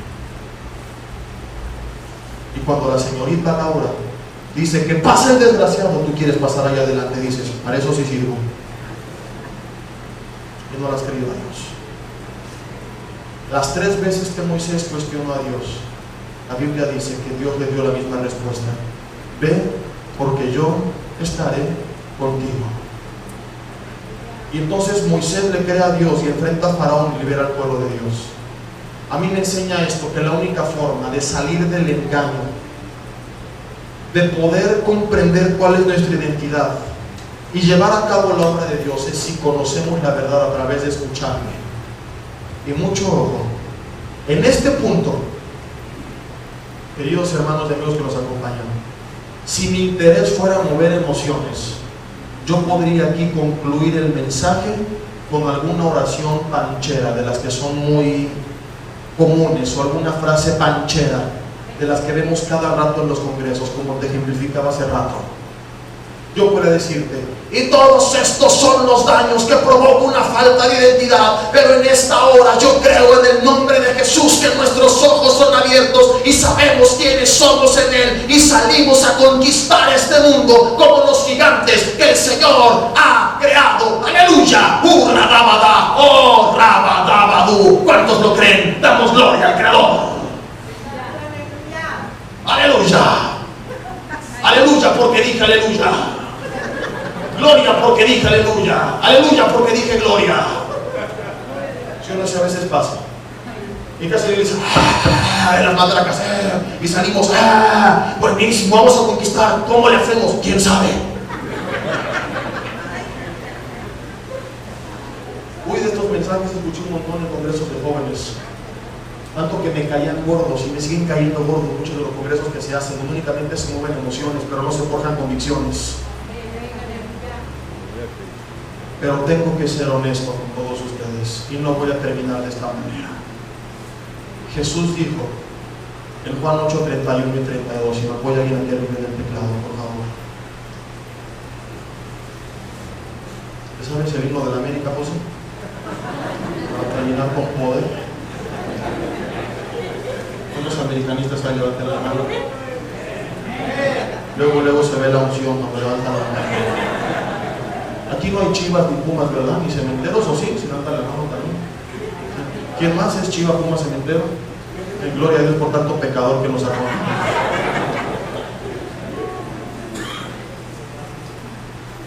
Cualquiera que permanece en mi palabra, ojo, permanece, y permanecer habla de un estado, valga la redundancia, de permanente, de ahí viene permanecer.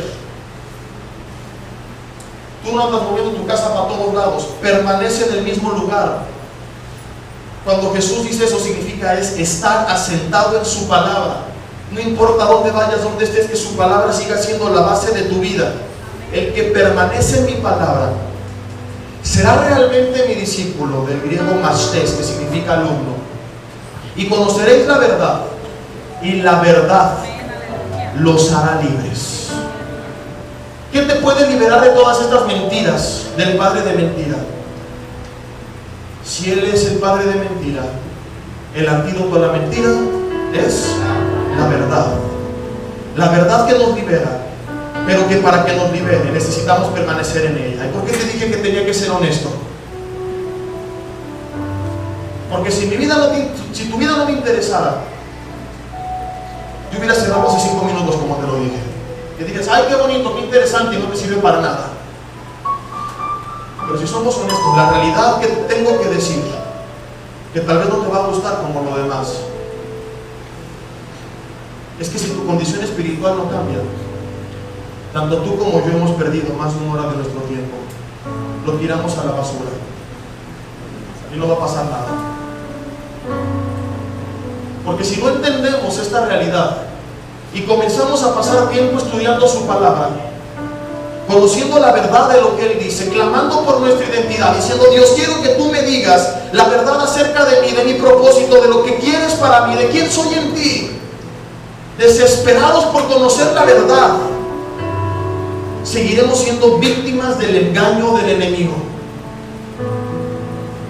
Y tú no puedes ser libre si escuchas la verdad del domingo de 6 a 8 o de 11 a 1. Tú necesitas permanecer cada día de tu vida, todo el tiempo posible, porque el enemigo no te va a dar tregua.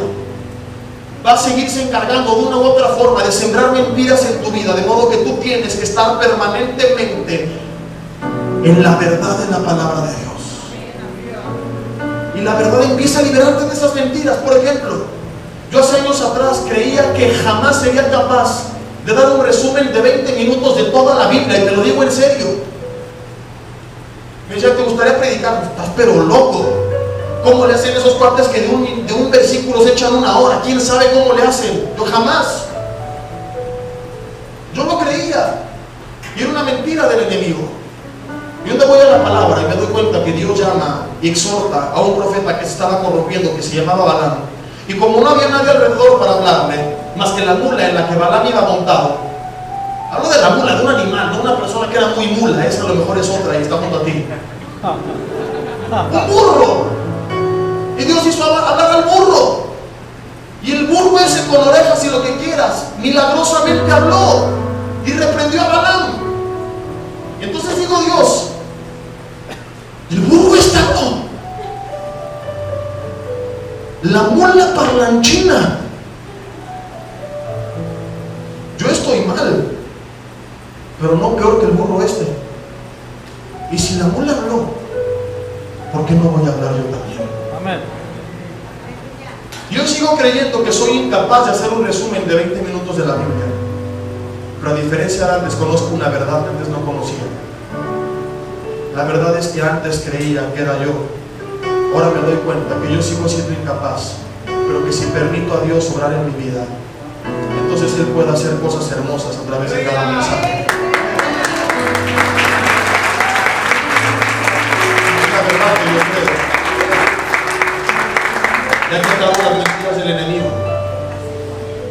Y yo le digo en oración: Señor, me da pánico pararme sin tu respaldo. Ustedes ven a veces a los predicadores aquí adelante, pero no saben lo que hay tras bambalinas. Y yo cada que termino un mensaje digo: ya no se me ocurre nada más. Y si fueran mis fuerzas no podría hacer ni 10 minutos de enseñanza. Pero en Él todo cambia. Amén. En Él todo cambia. Necesitamos tomar en serio la palabra de Dios y convertirnos en discípulos. Yo te exhorto, te animo a que de alguna forma tú arregles tu calendario, tú cambies tu agenda. Y no sé qué tengas que hacer. A lo mejor tienes que despojarte de tiempos que pasas en cosas que no son necesariamente malas, porque te están estorbando. En hobbies, actividades, estar con amistades. No digo que te alejes de todo eso y te conviertas en un monje, no.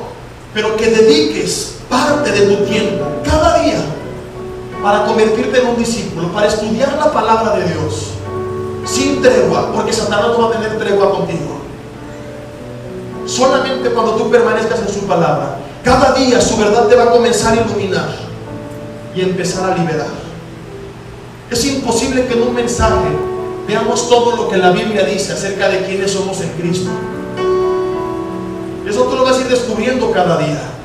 En la Biblia, en libros que hablan al respecto, como Victoria sobre la oscuridad, rompiendo las cadenas, de Dr. Neil Anderson. Pero yo quiero decirte algunas de estas verdades que por nuestra apatía tal vez ignoramos. A diferencia de las mentiras que hemos creído del enemigo, ¿sabes cuál es la verdad que Dios revela en su palabra? La verdad es, en primer lugar, que Él te amó a ti y a mí antes de que nosotros le amáramos a Él. Él nos amó primero. La verdad es que Él nos está llamando así como estamos, a que nos arrepintamos y pongamos nuestra vida a sus pies. La verdad es que Él nos ofrece su perdón. Y cuando tú vienes a Él, ¿sabes qué pasa contigo? ¿En quién te conviertes? ¿Y quién eres? Si tú no lo has hecho, al final de esta reunión vas a tener la oportunidad de entregarle tu vida. Pero los que ya lo hicieron, la Biblia dice que tú recibes el Espíritu Santo de Dios y eres sellado con Él. Efesios capítulo 2. Que Dios te perdona y olvida todos tus pecados. Que mientras tú sigues condenándote por todo lo que pasó tiempo atrás, 1 de Juan 1:7 dice que la sangre de Cristo ya borró todos esos pecados. La verdad de la palabra de Dios es que cuando vienes a Él, Él viene a ti también, y tú lo tienes a Él, y Él te unge con su Espíritu, y Él te da dones y te introduce al cuerpo de Cristo, del cual tú eres parte, y una parte importante. La verdad es que Él te adopta como su hijo, que no estás huérfano, que si tuviste o no padres, o si fueron malos, ahora tienes que dejarte de preocupar y lastimar y convalecer por ello, porque tienes al mejor Padre, que es nuestro Padre Celestial, que te ha adoptado, que te ha dicho: no estás solo, yo estoy contigo todos los días, cada día de tu vida hasta el fin del mundo. La verdad es que Él te santifica, Él te justifica, Él te acepta como eres. La verdad es que Él se agrada de ti. Y esto no depende de lo que tú haces, sino de lo que Cristo ya hizo por ti en la cruz del Calvario. Porque Él pagó en tu lugar y en mi lugar la condena que tú y yo merecíamos, para que los injustos se volvieran justos ante los ojos de Dios. Y cuando Dios nos ve, por increíble que parezca, ya no nos ve en nuestra condición de pecado, ya no nos ve como el inmundo, pagano, pecador, nos ve como limpios, santos, justificados, adoptados, redimidos, porque nos ve a través de la obra de Cristo en la cruz. Nos ve a través de Jesucristo. Entonces tú vienes a su palabra y dices: Señor, esta es la verdad. No soy un inútil, soy tu hijo, soy linaje escogido. Tú me escogiste, y cuando alguien escoge algo es para hacer algo con lo que escogió. Soy real sacerdocio, o sea que tengo un ministerio. Soy nación santa, tú me has hecho santo, me has limpiado. Ante tus ojos ya no hay pecado, y por eso tengo la vida eterna ya desde este momento. Soy pueblo adquirido por Dios. Aleluya. Tú me aceptas, tú me amas, tú te gozas de que yo haya venido a ti. Tú me das tu amor incondicional. Y cuando tú empiezas a ver todas estas verdades, que Dios no te rechaza, que aun cuando permaneces o eres infiel, Él permanece fiel, entonces nuestras vidas son transformadas, porque te deja de importar lo que los demás piensen. Dice: ¿qué me importa lo que digan? Si ahora sé lo que Dios dice de mí. ¿Qué me importa lo que digan los chalanes del Creador, si el Creador habla bien de mí?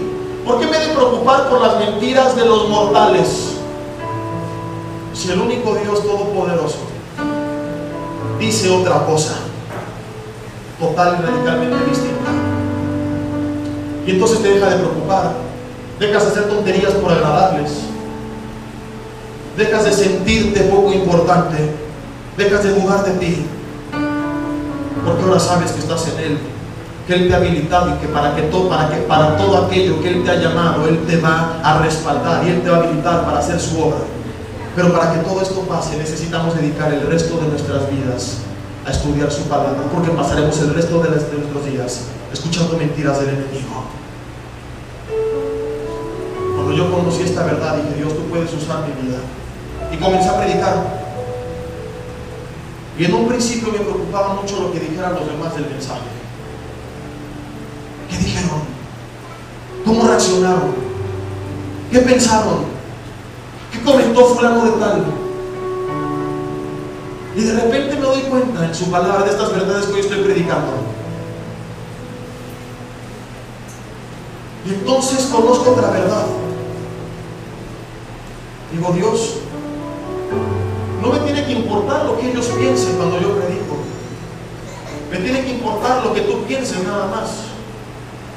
Si lo que tú piensas es correcto, no me importa lo que digan los demás. Obvio, sin caer en el extremo de la arrogancia y estando siempre abierto a la crítica constructiva. Pero ya no la preocupación de antes de: ¿les gustó? ¿Qué pensaron? ¿Cómo lo tomaron? ¿Qué dijeron? No. Antes yo creía que tú medías el éxito de un mensaje al final del mismo. Ahora sé que antes de empezar, tú puedes saber si el mensaje es exitoso o no. Cuando tú antes de empezar sabes que estás hablando la palabra que Dios quiere que hables, estuviste en su presencia estudiando y vas a compartir lo que es su voluntad que compartas, entonces tú tuviste éxito desde antes de empezar, porque lo has honrado a Él. Y cuando yo me doy cuenta de todo esto, mi forma de predicar cambió mucho para bien. Ahora puedo ser más yo, porque ya no me importa lo que digan los demás. Y no lo tomen como que soy grosero, pero una de las 100 cosas que menos me importa en este mundo, cada que termino de predicar, incluyendo el día de hoy, es que piensan todos ustedes y todos los que me escuchan acerca de mi mensaje. Porque únicamente en mi mente me importa qué es lo que piensa Dios. Amén. Y si Dios me da su aprobación, no me importa lo que diga el hombre. Y por eso de repente bromeo. A lo mejor antes no me animaría a decir ciertas cosas. ¿Qué ahora hago? Porque digo, si Dios no se enoja, ¿qué me va a importar si los demás lo hacen? Si el religioso se enoja, que se enoje, su problema, no el mío. No me paro para honrarlo a Él, sino a Dios.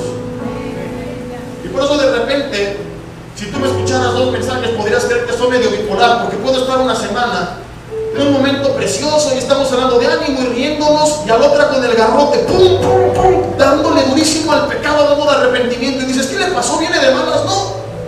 Simplemente ahora el Señor quiere que hablemos duro. Y no me importa si los liberales ahora se enojan. Un día, por ejemplo, fui a predicar a una iglesia y llega una hermana y me dice, dio un mensaje muy duro, y no conté una sola broma, porque era un mensaje muy serio, aunque a veces los serios también saben a menos. Él me dice, lo quiero felicitar porque hoy se paró y no dijo una sola broma. Gloria a Dios que ya lo cambió. No me cambió nada. La siguiente que regresa y que este padre sigue igual. No importa lo que diga ella. O al revés, ¿no? De repente el que dijo, ay, qué buena onda, aquí nos divierten, llega la siguiente semana y tómala, ay, ay, ay. Ahora se me fue el pastor. No. Simplemente busco predicar todo el consejo de Dios. Y cuando hay que dar ánimo, que podemos ser amenos y pasarla bien, qué bueno. Si el religioso se enoja, es su problema. Y cuando hay que hablar duro en contra del pecado y reprender la tibieza espiritual también, y si el liberal se enoja, no me importa. Puedo ser más yo. Y yo quiero que tú seas más tú y puedas sentirte aceptado, feliz, confiado al saber la verdad acerca de tu identidad en Cristo. Que puedas ser el verdadero tú que Dios ha creado. Que puedas, como David, cuando Saúl impuso su armadura, quitártela y decir que sirvió a ti, pero no a mí, porque tú usas esto, pero yo peleo de otra forma. Y que tú puedas pelear, por así decirlo, de la forma en que Dios te ha llamado. Y en vez de ver al gigante y decir como los demás, qué difícil, cuando tú sabes quién eres, puedes decir como David, ¿quién es este filisteo incircunciso para que atemorice a los escuadrones del Dios viviente? Él sabía quién era.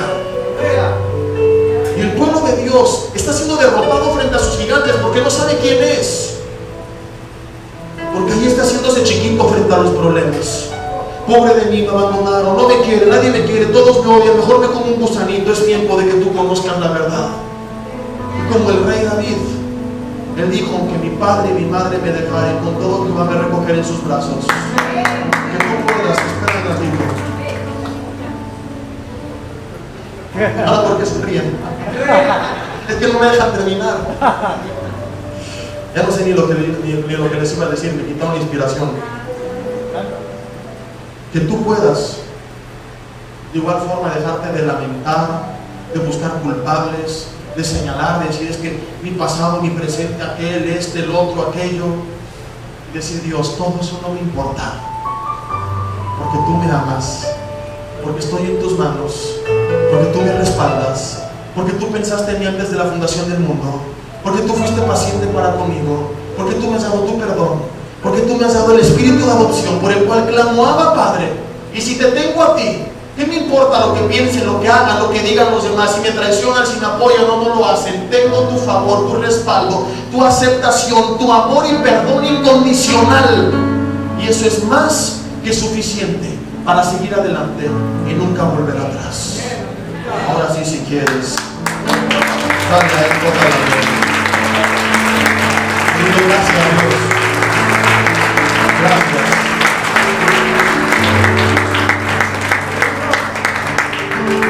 ¿Estás dispuesto a emprender este viaje?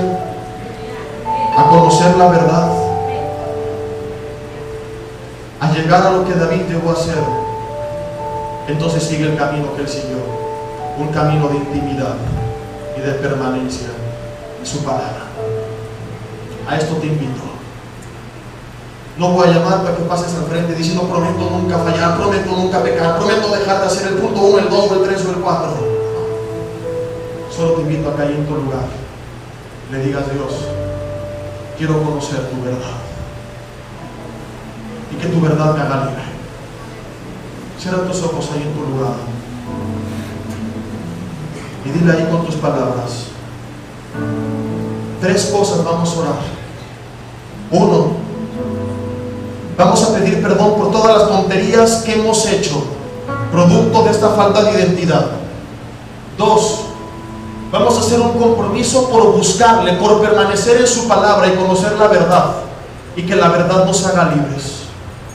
3, es el último día que tú vas a recordar todas las mentiras que te han marcado hasta el día de hoy. Hoy van a ser eliminadas de tu vida y tú vas a cambiarlas por la verdad de la palabra de Dios. Dile ahí en tu lugar con ojos cerrados: Señor, te pido en primer lugar, te pido perdón si yo he cometido alguno de los puntos que hoy hemos estudiado que están mal, si yo he pecado por tener la aceptación de los demás, si yo he llamado la atención de los demás de formas incorrectas, dañando mi vida de una u otra forma, si incluso he utilizado el ministerio sobre pretexto para mi hijo, con el pretexto de que voy a levantar tu nombre, he levantado el mío, con el pretexto de que voy a buscar tu gloria, he buscado la mía, con el pretexto de que voy a servirte a ti, he buscado servirme a mí. Perdóname por hacer lo correcto, por la motivación incorrecta. No me había dado cuenta, pero es verdad, me importaba tanto de que los demás dijeran que era capaz hasta de eso. Perdón. Si por un falso concepto acerca de quién soy yo, me seguía comportando como lo que creía que era. O por último, Señor, si estaba en una condición en la que tal vez no estaba revolcándome en el pecado, pero no he hecho lo que tú me has mandado, no he tomado mi cara, porque no me he sentido capaz. Señor, límpiame con tu sangre. Y quiero decirte que de hoy en adelante voy a buscarte en intimidad, voy a tomarte en serio, voy a estudiar tu palabra, voy a discipularme, voy a congregarme. Dejaré de utilizar el método de bibliazo para comenzar a estudiar sistemáticamente tu palabra. En lugar de escuchar y ver cada tontería en la radio y la tele, quiero pasar tiempo leyendo libros, escuchando predicaciones de sana doctrina, donde yo sea edificado en tu palabra y conozca la verdad, y que tu verdad me siga iluminando día a día. Y por último, dile: Señor, todas las mentiras que me han marcado, hoy las dejo de creer. Yo sé que hay muchos que fueron marcados desde pequeños por sus padres, por sus maestros en la escuela, por sus amigos, por sus pastores,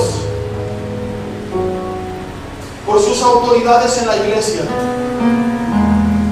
por tu ex esposo o el actual, por tus hijos, por tus mejores amigos. Un montón de mentiras que tú te creíste y que recibiste y que te siguen marcando al día de hoy. Y hoy es tiempo que reconozcas quién es el que está detrás de todo esto y con qué propósito lo hizo. El padre de mentir es el que los utilizó como instrumentos para dañarte a ti, porque él sabía que si seres que tú valoras, si quieres, si reconoces, te lo decían, te iban a marcar de por vida. Y en el fondo de tu corazón dices: mi papá me dijo, mi mamá me dijo, mi pastor me dijo, mi maestro me dijo, mi familiar me dijo. Hoy quiero decirte que aunque ellos no son víctimas sino cómplices, fue realmente Satanás quien te odia tanto que los utilizó como instrumentos para destruirte. La pregunta es si te vas a dejar, si vas a permitirle al infeliz del enemigo dañarte un día más, echar a perder un segundo más de tu vida. No, Señor. Esta es una guerra de linajes, el linaje del enemigo contra el linaje de Dios. enemistad entre la serpiente y el linaje de Eva, de la mujer que somos nosotros. Hay pleito, y él va a seguir peleando contigo y diciéndote mentiras. Y te pregunto si vas a dejarle que te siga fastidiando. Es momento de ponerle un alto. Y en esta hora, de forma simbólica, levanta una de tus manos y dile: Señor, te entrego estas mentiras. Todo aquello que yo recibí, no lo recibo más. Perdono a quienes me lo dijeron en el nombre de Jesús. Y llámales por su nombre. No sé quiénes fueron, perdónales. Decido dejar de pensar mal, de desear mal, de sentir mal. Tal vez ni supieron que el enemigo los usó. Los perdono, porque a fin de cuentas ni siquiera fueron ellos, sino el padre de mentira atrás de ellos. Y todo esto que me dijeron, Señor, que me ha marcado, hoy te lo entrego a ti. Lo arranco de mi corazón, lo arranco de mi mente, y llámale por su nombre. Dile: Dios, es la última vez en mi vida que yo recuerde estas palabras. Y llámalas por su nombre, entregándoselas a Dios. Tú las recuerdas bien. Ese padre que te dijo: eres un homosexual, que te dijo: eres un inútil, bueno para nada, fracasado. Ese pastor que te dijo: eres una vergüenza, tú no sirves para las cosas de Dios, nunca vas a cambiar. Esa gente que se burlaba de mí en la escuela, llámale por su nombre y dile: Señor, estas mentiras que atentan en contra de mi propósito y de mi identidad, no las recibo, las arranco de mi vida en el nombre de Jesús, porque no son lo que tú dices. Así que no van a ser parte de mi vida, de mis pensamientos, ni un día más, ni un segundo más en mi vida. En esta hora, Señor, yo las echo fuera de mi corazón y las cambio por tu verdad. Dile: Padre, me quedo con tu verdad, que tu verdad me haga libre. Y dile ahí en tu lugar la verdad, confiesa la verdad. Dile: Señor, yo creo que soy tu hijo, yo creo que tú me amas, yo creo que tú me aceptas, yo creo que tú te deleitas en mí, yo creo que tú me elegiste antes de la fundación del mundo, que yo estaba en tu mente antes de ser creado, que tú tienes un propósito especial para mi vida, que tú me escogiste, Señor, porque tienes un plan para mi vida. Yo creo que tú me has adoptado como tu hijo, como tu hija, que no estoy, nunca he estado y nunca estaré solo, porque tú estás conmigo. Yo creo que el Rey de Reyes y Señor de Señores, el Creador del universo, es mi Padre. Creo que me has redimido, que me has perdonado, que el pecado ha sido quitado del medio, que soy justo y santo ante tus ojos. Creo que soy parte del cuerpo de Cristo, que es la iglesia. Creo que soy importante en tu cuerpo, Señor. Yo creo en tu palabra, yo creo en tu verdad. Y no aceptaré nada más de hoy en adelante que diga lo contrario. Me quedo con lo que tú dices, Señor, acerca de mí. Escucha esto. Efesios capítulo 1. Bendito sea el Dios y Padre de nuestro Señor Jesucristo, que nos bendijo con toda bendición espiritual en los lugares celestiales. Dile: Dios, yo creo que tú me has bendecido ya con toda bendición, según nos escogió en Él antes de la fundación del mundo, para que fuésemos santos y sin mancha delante de Él. ¿Te das cuenta? No tienes que ser santo para ser elegido, porque Él te eligió. Es que tú tienes que comportarte correctamente. No es: voy a actuar sin mancha para ser santo. Es al revés. Porque eres santo, tu comportamiento tiene que ser distinto. En amor, habiéndonos predestinado para ser adoptados hijos suyos por medio de Jesucristo, según el puro afecto de su voluntad, por alabanza de la gloria de su gracia, con la cual nos hizo aceptos en el amado, en quien tenemos redención por su sangre, el perdón de pecados, según las riquezas de su gracia. Más adelante dice que en Él también, habiendo oído la palabra de la verdad, el evangelio de nuestra salvación, y habiendo creído en Él, fuisteis sellados con el Espíritu Santo de la promesa. Dile: Dios, yo creo que tengo tu presencia, tu Espíritu, tu autoridad, que es las arras de nuestra herencia hasta la redención de la posesión adquirida para la alabanza de su gloria. Y Él nos dio vida a todos nosotros cuando estábamos muertos en nuestros delitos y pecados. Dile: Dios, yo creo que tengo vida, en los cuales anduvisteis en otro tiempo según la corriente de este mundo, conforme al príncipe de la potestad del aire, conforme el espíritu que ahora opera en los hijos de desobediencia, entre los cuales también todos nosotros vivimos en otro tiempo en los deseos de nuestra carne, haciendo la voluntad de la carne y de los pensamientos, y éramos por naturaleza hijos de ira, lo mismo que los demás. Pero ya no es así. Ya no eres hijo de ira, ahora estás bajo la gracia de Dios. Dios no está enojado contigo, porque Cristo ya soportó en la cruz del Calvario toda la ira que tú y yo merecíamos. Pero Dios, que es rico en misericordia, por su gran amor con que nos amó, aún estando nosotros muertos en nuestros pecados, nos dio vida juntamente con Cristo. Por gracia sois salvos. Y escucha esto: y juntamente con Él nos resucitó, y asimismo nos hizo sentar en los lugares celestiales con Cristo Jesús, para mostrar en los siglos venideros las abundantes riquezas de su gracia en su bondad para con nosotros en Cristo Jesús. Porque somos hechura suya, creados en Cristo Jesús para buenas obras, las cuales preparó de antemano para que anduviésemos en ellas. Dile: gracias, Dios, porque ya me has dado la vida eterna, porque ya me has dado la salvación, porque ya estoy en lugares celestiales, porque estoy sentado ya, tu palabra dice, con Cristo Jesús. Ya soy salvo, soy hechura tuya para andar en tus caminos, Señor. Esto es lo que yo creo, y toda mentira que diga lo contrario no la recibo más, en el nombre de Jesús. Haz tu propósito en mi vida. En este mismo espíritu, levántale este canto a Dios, en este mismo sentido.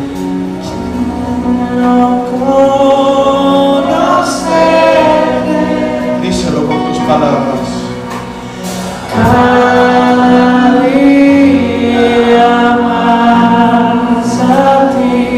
Piensa lo que estás diciendo.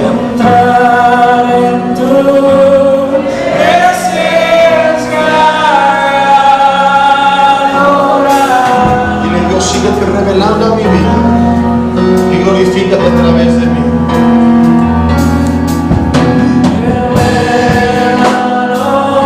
Nuestra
sentado en el trono. Salga de tu corazón diciéndole: que vive para aquel que hace mi nombre, sea la gloria a mi Jesús, sea la honra y el poder, Dios, sea la gloria, somos tus hijos, sea la honra, Señor, el poder, aquí está. Al que está sentado en el trono, que vive, nos has comprado con tu sangre preciosa, Dios. Sea la gloria, te damos adoración, sea la honra y el poder, a ti toda gloria, toda honra, sea la honra y el poder.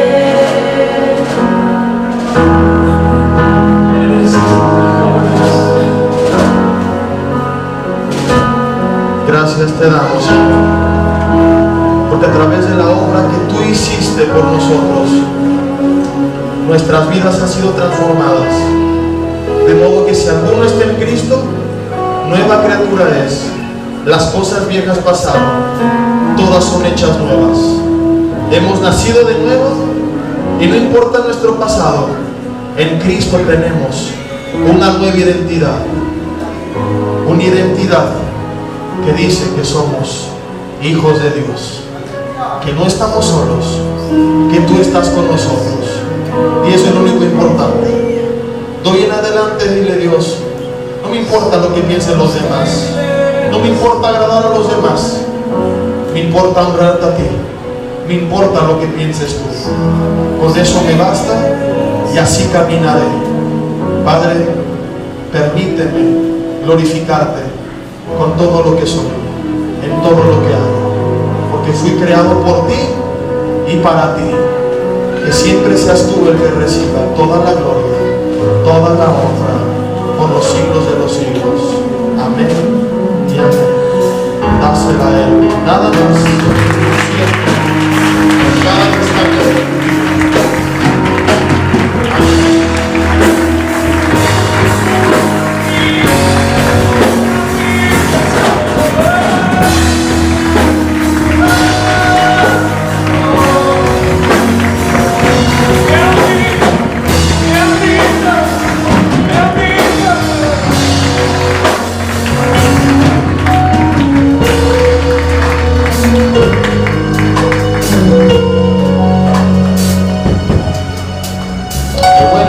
Despedirnos, si pueden tomar su lugar un minuto.